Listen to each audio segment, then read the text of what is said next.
How likely is it that Turkey leaves NATO?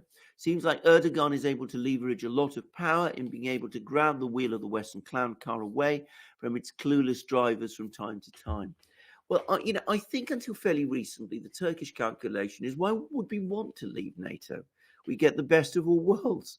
We are at good terms with the Russians. We can get whatever we want from the Russians. At the same time, we can pretend to the Americans that we're their ally and friend that guards us from regime change attempts. And for all these reasons, we might as well stay in NATO. I discounted the theory that Turkey was actually looking to leave NATO. I'm starting to change my views about this. I think that relations between Turkey and some of the Western powers, including the United States, are now so bad that I think that the idea of leaving NATO is beginning to gather traction in Turkey itself. And I think you're starting to get the sense that more and more people in Turkey are starting to say to each other, well, this strategic ambiguity has been good for us up till now, but our future is with Eurasia. Let's join the Shanghai Cooperation Organization. Let's integrate ourselves into the Eurasian structures that China and Russia are creating, and that's our natural home. We'll see. But, by the way, if Turkey does leave NATO, make no mistake, it will be a geopolitical earthquake. The Eastern Mediterranean world will change completely. And Russ Imperialist takes the view, in response to Jerry D., that Kiev is almost as bad as Lvov, and that's one reason, presumably, why the Russians are striking at it. It does look as if I've missed some questions. Some discussions there between another Alex and Pigmeister. Well, I hope they do turn up, and I apologize. If not, please do repost them again. I'd be interested to know what these comments are. And Margarita asks whether wild turkey bourbon still exists. I thought it did, but Jenny BN says so. So anyway, I'm going to put aside questions about whiskies from now on. As I said, let's focus a bit on geopolitics. So, Zapatilla, is it known why Yeltsin ever considered Putin? Among all people, why Putin? Well, I'm going to tell you, I've said this in other places, this is not a secret, but a Greek diplomat, somebody who I think was very well informed, told me back in 1999 that the Yugoslav crisis had triggered, the bombing war on Yugoslavia had triggered an enormous crisis in Moscow, that the military was furious, and they basically told Yeltsin to go and to appoint Putin. And they said that if he didn't go, when his term ended, which was at the end of 1999, if he insisted on clinging on, then he would face prosecution. That's what I heard. So it was the military, not just the military, but a whole group of people in the security services who basically wanted both Yeltsin and the oligarchs who were clustered around him to be pushed out, and they eventually agreed that Putin was the man to take over.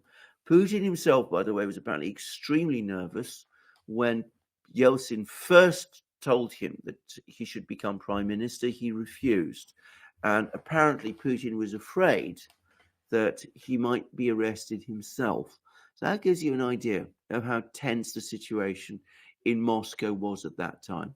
But that, I believe, is the actual, I think that's closer to what actually happened than the story that's often spread, that Yeltsin just came along and said, I need a person to succeed me, and this chap Putin looks like the man, and appointed him on that basis. That is what I was told at the time.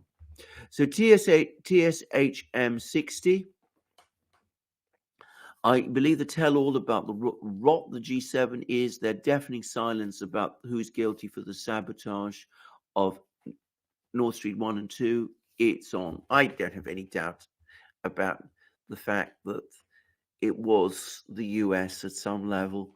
I mean, it might have been Ukrainian saboteurs actually involved, but an Indian military person who's very well informed about these things told me that in his opinion, the type of damage done to the pipes is most consistent with depth charges. Well, what do I know? If it was depth charges, then it could only have been the US. So I don't have any doubt about that. IC Polydor says it's a good thing the heads of British prime ministers are not on UK coinage. Absolutely. Jenny BN says Clinton chose Putin. Not true, actually. We have the US embassy cables of that period, thanks to WikiLeaks. And we know that the oligarchs and the Clinton administration didn't want Putin. They wanted someone completely different. They wanted Igor Ivanov, who at that time was the Russian foreign minister. That was their preferred choice. He remained foreign minister for a while, by the way, after Putin took over, until Putin finally sacked him. So Carol 7, Liz Truss has done a lot of damage in her short time in office. I think she was on a power trip. Now we have influx of globalists. It doesn't look good for Brexit, but we will see. I have to say, Carol 7, I agree on all of these points. I mean, I have made it clear, I think a coup has been underway over the last 2 weeks. A coup which, by the way, is starting to cause anxieties even amongst some of the plotters as they understand how critical the situation in the country has become. But that's another point. But there's no doubt at all, at least in my mind, that Liz Truss was unsuited to the job of Prime Minister. She didn't have the savvy. She didn't have the ability to actually put things together. So Jenny BN says that there's a recording between Clinton and Yeltsin agreeing Putin will replace Yeltsin. Yes, I've heard it, but I don't think. I mean, this was when I think the decision in the Kremlin had already been made. I don't think that this was something that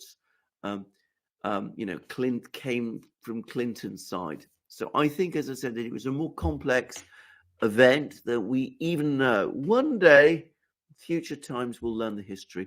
Thank you, Medi1, about your comments, my comments about the Baltic states and your appreciation of them.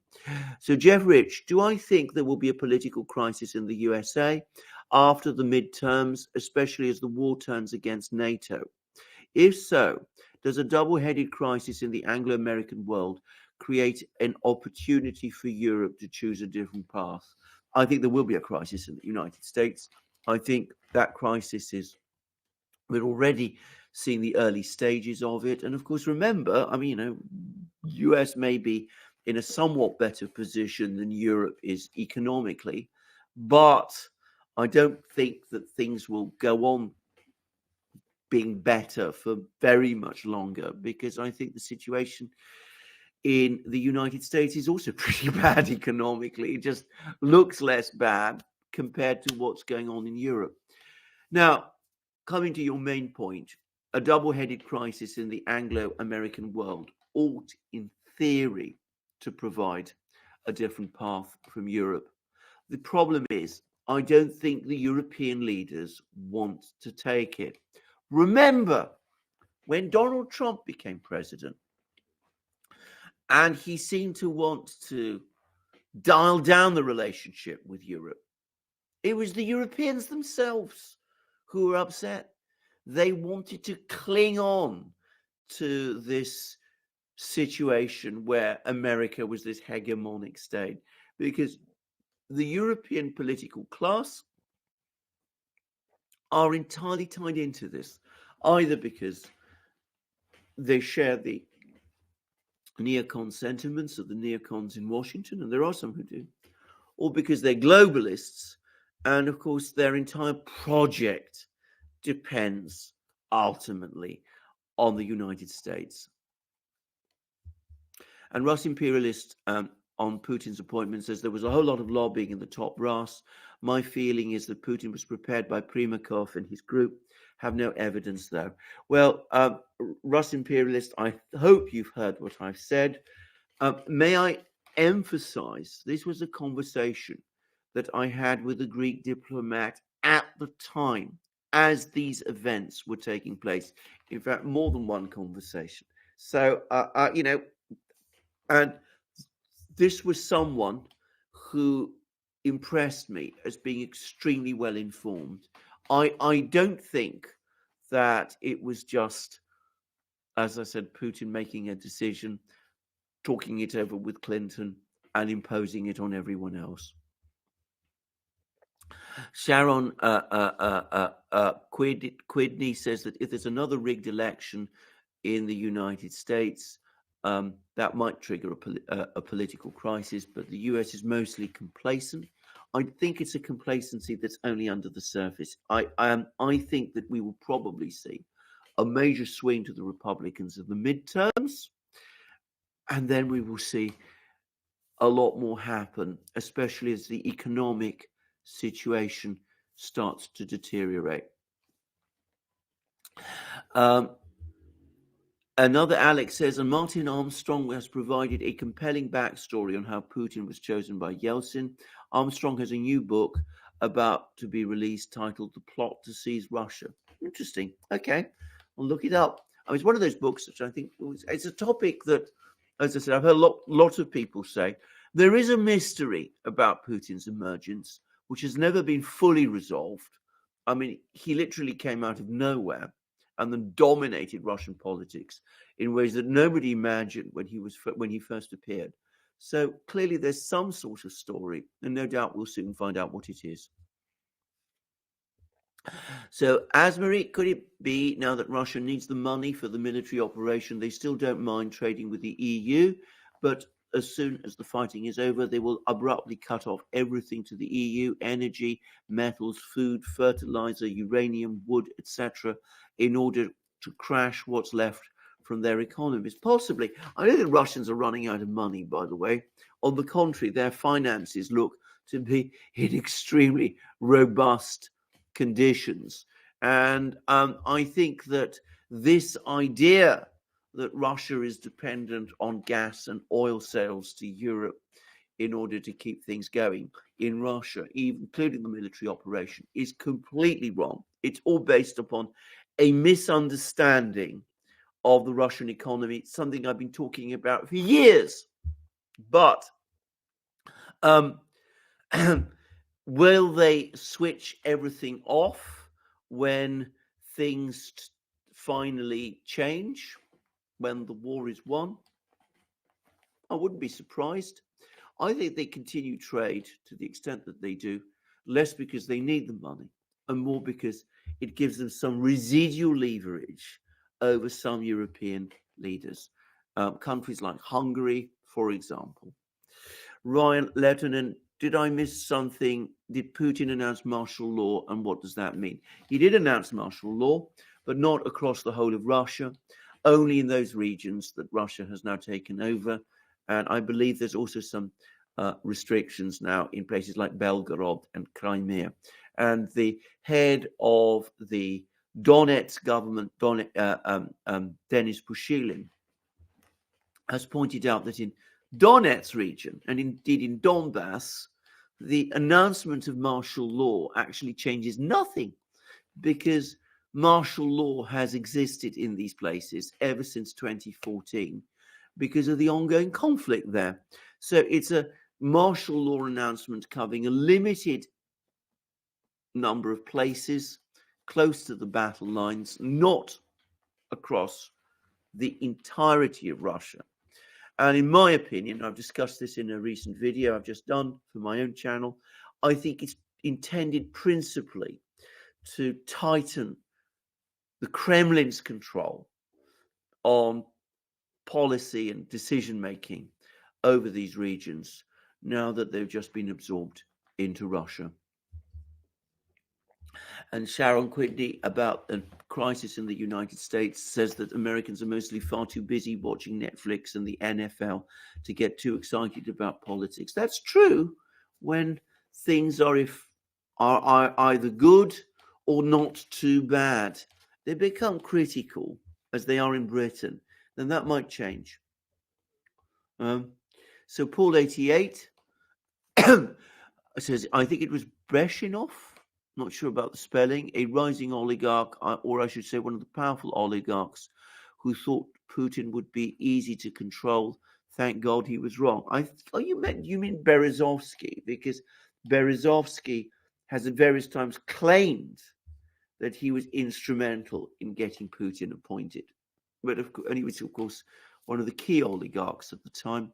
But we now know for a fact that Berezovsky had no role in Putin's appointment at all. And Zarel makes the very good point that this arrest of Russians who've been sanctioned reminds him of a serious nasty time and a dangerous development. Absolutely. And Margarita says, wasn't Putin under some training by Andropov? I mean, eventually, amongst others. Well, I think Putin served in the KGB when Andropov was the chairman, but I doubt that Andropov and Putin ever met, because Putin's position was a pretty lowly one in the command chain. I mean, he was way off in Dresden, I believe, whereas of course Andropov was running things in Moscow. So I don't think one should see Putin as a protege of Andropov in any conceivable way. And Medi1 says also it's martial law only in the four new territories. So Zero Hero thanks me for my insights on the Baltics. The question now, if after decades of reconciliation with Russia and the Russian reset, what was the pivot? Was it Russia's energy influence in the Middle East? Was the West being boxed out? What's the catalyst for the hyper-hysteria with Russia? Maybe Russia does actually want to take down the West with BRICS. I'm fascinated.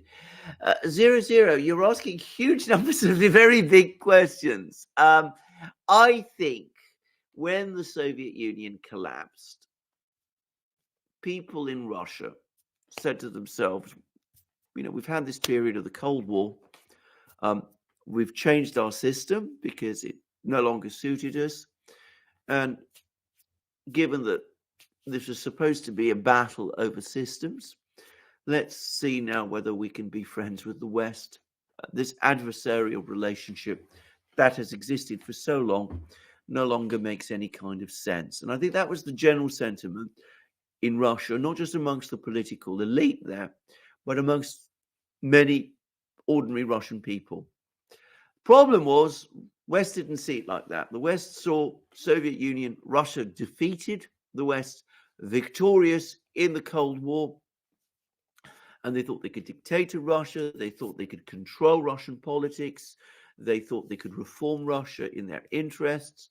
They thought they could get control through their companies and through the free market system they were imposing on Russia, a very wild and unregulated free market system on Russia's natural resources. And they thought that they could use Russia diplomatically to put pressure on countries like Iraq, Syria, and of course Yugoslavia and Serbia. And of course, eventually, what they discovered is that Russia is far too big a place to be controlled in that way. And not just big in size, but I mean big in terms of history, culture, self-respect. And of course, eventually Russia pushed back. And I think that, of course, the West didn't like that. They felt that the Russians weren't accepting the fact that they'd been defeated in the Cold War, and they became very, very angry. And I'm afraid things have gone from bad to worse ever since. So Russ imperialist, Borrell's money is not a problem, really reminded me of Chubais. Interesting. Okay. Interesting comparison. He did say something very similar a few years ago. Don't worry about money. We have a lot of them. To the Ross Nano audience. By the way, now the Ross Nano is being bankrupted. Ross Nano if I remember, it was a project that Chubais was very keen on. He was very keen on developing nanotechnology and all of that. I didn't hear very much about it. There's a lot of talk about it for a while, and then it all seemed to fade away. And well, I didn't know that Chubais said that, and it's interesting to know that it's now being bankrupted. So thank you for all that. Again, Russ imperialist, an invaluable resource on Russian affairs always, and I'm very grateful, as are all of us here on the Duran. Jeff Rich. Could the UK Conservative Party disintegrate as a result of this crisis and later election defeat? Well, people have talked about the demise of the Conservative Party many times. They've said that, it's losing its way. It's, that the Conservatives, there was expectations in 1945 when it lost to Labour, to Clement Attlee's Labour Party, that the Conservatives would be out of power for 20 years. When Tony Blair won back in the 90s, there was a lot of articles talking about how the Conservatives were out of tune with the zeitgeist, that the Conservative Party would never come back to office. So it's dangerous to write them off. But I do have to say this. This Conservative government that came to power in 2010 has never cohered. They've now produced 4 prime ministers. They'll soon have 5. They've never pursued consistent economic policies. Those have changed literally from year to year with prime minister, from prime minister to prime minister. They've had a very complex policies with Europe. They've never established a really stable personality at its center who can lead the Conservative Party forward. And one gets the sense that factionalizing, that the factions within the Conservative Party have become so strong that the party simply doesn't function anymore. So I think it is closer to disintegration than it has been. But I would hesitate all the same to simply write it off. We'll see. So Medi 1. In my honest opinion, BRICS was announced first as a message to the UN that they also may have a say about what happens in the Ukraine and if justice will be served to those who are guilty. It's an interesting view, and I think there's some merit in it. But I mean, I think that the BRICS originated, oddly enough, after an American economist, a very famous American economist, I've forgotten his name, people will no doubt remind me, talked about these emerging economies, Brazil, Russia, India, China. So it was the BRIC states. And then it became a regional grouping. And then, of course, within that grouping, the core strategic partnership between China and Russia emerged.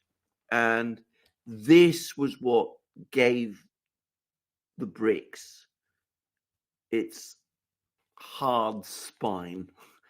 And I think that process began even before 2014, even before the Ukrainian crisis got underway.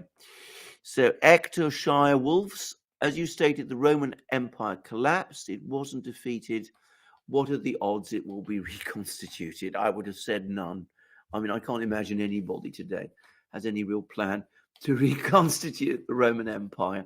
I do know that there were some evangelical Christians in the United States who thought that the EU was some kind of attempt to recreate the Roman Empire.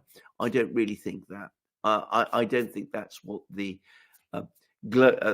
people who run the EU have ever really believed. And Russ Imperialist says that it's martial law in 4 regions and medium alert level in another 8. Absolutely. And I think that's correct. And Zarael says, let's just hope he's not, like they say, General Apocalypse, or as the Americans are calling him, General Armageddon. I haven't seen a single Russian site or resource or commentary that has called him General Armageddon. And in fact, his first statement, he spoke about the need to look after civilians and soldiers, and the desire to see Ukraine become a friendly country.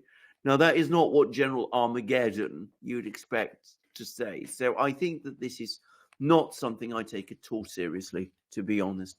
Maybe soldiers, they come up with funny names for their generals, but I don't think he's a General Armageddon or anything like that. I don't think that's what he's about at all. And I'm glad you brought that up, Zarael, because I wanted to say that. You must follow his first TV interview, because that gives you a real sense of the man, and it's different from what the media says. And Russ Imperialist says the direct translation, Judgment Day, is the better one. So General Judgment Day, not General Armageddon. And that does seem to me much more plausible. Well, we're in the last 32 seconds, and I think that it's most unlikely that I can finish off